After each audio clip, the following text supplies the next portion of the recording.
क्या है वो? आज हम उत्तराखंड का जो हमारा कृषि प्रधान जिला है, जिला उधम सिंह नगर कृषि प्रधान का, इसको हम उत्तराखंड की कृषि की राजधानी भी बोल सकते हैं। यहाँ की जिला कार्यकारिणी का विस्तार करने के लिए उधम सिंह नगर में आज हम आए और यहाँ की जिले की कार्यकारिणी का हमने विस्तार किया है। उसकी डिटेल्स आपको प्रेस विज्ञप्ति में मिल जाएगी। और क्या एजेंडा था आपका? किसानों की समस्याओं पे आप क्या बात रखने वाले हैं? देखिए, एजेंडा तो किसान, आप सब ज्यादा, पत्रकार बंधु सब ज्यादा अच्छा समझते हैं कि इस देश में दो ही कम्युनिटी सबसे ज्यादा दुखी है, किसान और मजदूर। 77 साल हमारे देश को आजाद हुए हो गया है, लेकिन ना तो आज तक किसान आजाद है, ना मजदूर आजाद है। मैं तो समझता हूँ किसान आज भी गुलाम है, कल भी गुलाम था। हमारी सरकारें हर उद्योग धंधों के लिए सब्सिडियां, अच्छी स्कीमें देती है, पर किसानों के लिए कोई सुविधाएं नहीं है। एमएसपी की लड़ाई लड़ते लड़ते हमें 12 साल हो गए हैं। 12 साल से बीजेपी सरकार से पहले जब कांग्रेस की सरकार थी, तब बीजेपी सरकार के कुछ लोग एमएसपी के लिए सरकार को बोलते थे कि भाई किसानों के लिए एमएसपी दी जाए। अब पिछले 11 साल से बीजेपी की सरकार है, तब भी किसानों को एमएसपी तक का, एमएसपी यानी मिनिमम सेल्स प्राइस, हम मांगते हैं मिनिमम सेल्स प्राइस तक नहीं मिला है पूरे प्रदेश में। छुट करके लागू किया हुआ है, कहीं दालों के लिए लागू कर दिया, कहीं धान के लिए लागू कर दिया, बट एक 100% हर चीज के लिए कोई मिनिमम सेल्स प्राइस सरकार ने किसानों को नहीं दिया है। सुविधाएं किसानों के लिए सरकार जो करती है वो धरातल तक नहीं पहुंच पाती है, वो बीच में अटक जाती है। कुछ प्रतिशत उनका जाता है। जैसे कि हमारा प्रदेश है, हमारे प्रदेश में जंगली जानवर और प्राकृतिक जो समस्याएं होती हैं, जिनकी वजह से कृषि को नुकसान होता है, आज तक भी एक साल के लोगों के बीमे के पैसे नहीं मिले हैं। आज तक भी लोग चक्कर काट के दुखी हैं और सरकार कहती है कि हम एग्रीकल्चर को हाईटेक कर रहे हैं। अब हाईटेक कैसे होंगे? किसान कैसे हाईटेक होगा? किसानों के पास, हर किसी के पास एंड्रॉइड फोन तो नहीं है गांव में कि वो सब चीजें वहां पे देख लेगा। उसके लिए तो सरकार को अपनी तरफ से प्रयास करने पड़ेंगे। हर गाँव में अपने प्रतिनिधि भेज के किसानों को ट्रेन करना पड़ेगा, तब ये संभव है। आप इसके लिए आपकी रणनीति क्या है? कर रहे हैं आपकी मीटिंग की, आपकी क्या रणनीति है? धरना प्रदर्शन की मांग के साथ इसको आगे लेके जाएंगे। देखिए, पहले प्रयास हमारा ये है कि हम हर गांव तक, हर किसान तक पहुंचे। अब हमारे संगठन के पदाधिकारी गांव तक पहुंचे, किसानों की समस्याओं का समाधान करवाएं, सरकार के सामने मांग रखेंगे। अगर सरकार हमारी बातें नहीं सुनेगी तो हम धरना भी करेंगे, प्रदर्शन भी करेंगे।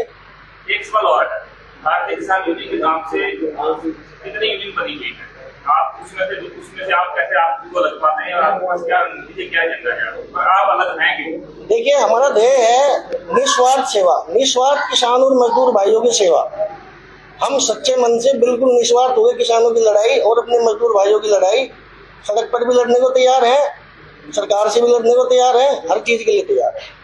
कंगना रनौत ने अभी बयान दिया है कि वो पुराने कानून फिर से लागू किए जा सकते हैं, आप उस पर क्या कहना चाहेंगे? देखिए, तो कानून एक बार निरस्त हो गए, वो दोबारा तो लागू होना संभव नहीं है। और कंगना रनौत का तो बयान देने का काम आपने समझा ही है कि अभी कुछ दिन पहले भी किसानों के बारे में उसने बहुत ही गलत तरीके का बयान दिया था, जिसकी हमने और निंदा भी की थी कि ऐसे हमारे पहाड़ी क्षेत्र से सांसद है, अपने इलेक्शन के टाइम पे वो गांव देहात में घूमी भी होगी, वहाँ पे उसने किसानों की दुर्दशा भी देखी होगी। अगर उसने किसानों के बारे में ऐसे बयान देती है तो ये तो बहुत ही गलत तरीका है, ऐसा होना नहीं चाहिए। पहाड़ में भी आपने बात की जानवरों की समस्या, वो वास्तव में बड़ी भयंकर समस्या हो रही है। जो थोड़ी बहुत खेती बची हुई है, थोड़े बहुत लोग बचे हैं, वो उससे और परेशान कुछ कर भी नहीं पा रहे, अप्लाई भी नहीं कर पा रहे। उसके लिए आपकी कोई विशेष रणनीति पहाड़ की जो छोटे किसान है? देखिए, कुछ इंस्ट्रूमेंट निकले हैं, हमने भी सुना है कि भाई इंस्ट्रूमेंट कुछ लगते हैं कि भाई कुछ इंस्ट्रूमेंट लगाने से बंदर भाग जाते हैं, सुना है हमने, लेकिन वो 1-2 बार ही काम करते हैं, तीसरी बार उनके लिए यूज्ड हो जाते हैं, जानवर यूज्ड हो जाते हैं, उनको उखाड़ के फेंक देते हैं।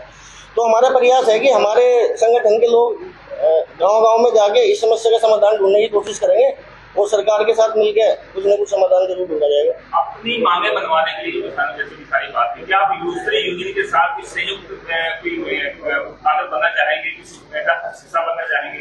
देखिए, हमारा तो ये कहना है कि यूनियन भले ही कितनी हो, इतनी सारी यूनियनें हो गई हैं, लेकिन हमारी सोच ये है कि अगर किसानों की कोई समस्या है, उसके समाधान के लिए अगर सरकार से हमारी लड़ाई होती है तो सब अपनापन भूल के एक मंच पे आकर किसानों के लिए लड़ाई लड़े। एक मंच से किसानों की आवाज बने, तभी हम सरकार से कुछ ले पाएंगे किसानों के लिए। अलग अलग लड़ेंगे तो हमारी लड़ाइयाँ कमजोरी होगी।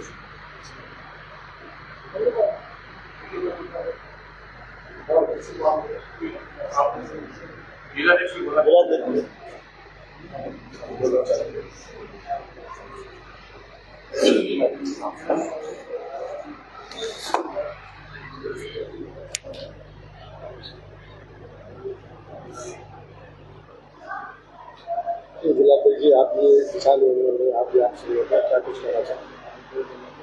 मैं आज यहाँ पर अपनी नव निर्माण हुई कार्यकारिणी का जिलाध्यक्ष हूँ यहाँ पर, और आज हमारी प्रदेश की कार्यकारिणी ने यहाँ पर आकर सबको सम्मानित किया, और जिस तरीके से यहाँ विस्तार हुआ है अब मैं आगे इसको लेके चलूँगा, और मेरा उद्देश्य यही होगा कि गरीब किसानों तक पहुँचा जाए और गांव-गांव पहुँचा जाए, और जो भी रणनीति हमारी राष्ट्रीय कार्यकारिणी की प्रदेश कार्यकारिणी के निर्देशों में हमें मिलेगी उसके हिसाब से हम आगे चलते जाएंगे। लेकिन कुछ समस्याएं हम लगातार देखते आ रहे हैं जिन पे हमें आगे काम करना है। जैसे अभी हम देख रहे हैं कि सिडकुल के कंपनियों का इतना गंदा पानी जो बिल्कुल जहर है वो नहरों में जा रहा है, और हम कल भी देख रहे थे इतना पानी गंदा, मतलब जिस किसानों को पूरी तरह से बर्बाद कर रहा है। केमिकल वही नहरों में जा करके पानी वो किसानों की फसलों को नष्ट कर रहा है। इन चीजों पर हमें कहीं ना कहीं अपनी रिपोर्टें बनानी है, और इस पे आगे सरकार से या उनसे जहां से भी रणनीति बनेगी उसको बना के हमें आगे कार्य करना है। और सबसे पहले तो हमें किसानों तक पहुंचना है, घर घर तक किसानों तक पहुंचना है। जो भी उनकी समस्याएं हैं उन समस्याओं के लिए हमें निष्पक्ष आगे लेके चलना है। बाकी आप सब प्रेस बंधुओं का भी मैं यहाँ पर स्वागत करता हूँ कि आप लोगों ने आके यहाँ पर कवरेज किया आज, और आप सब लोगों का साथ हमें आगे भी चाहिए, आप लोगों के साथ से ही, क्योंकि चौथा स्तंभ माना जाता है हमारा जो मीडिया होता है।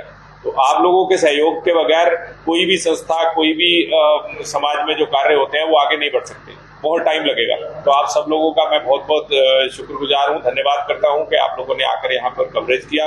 आगे की कार्रवाई जैसे जैसे चलती जाएगी आप सब लोगों को सूचित करते रहेंगे।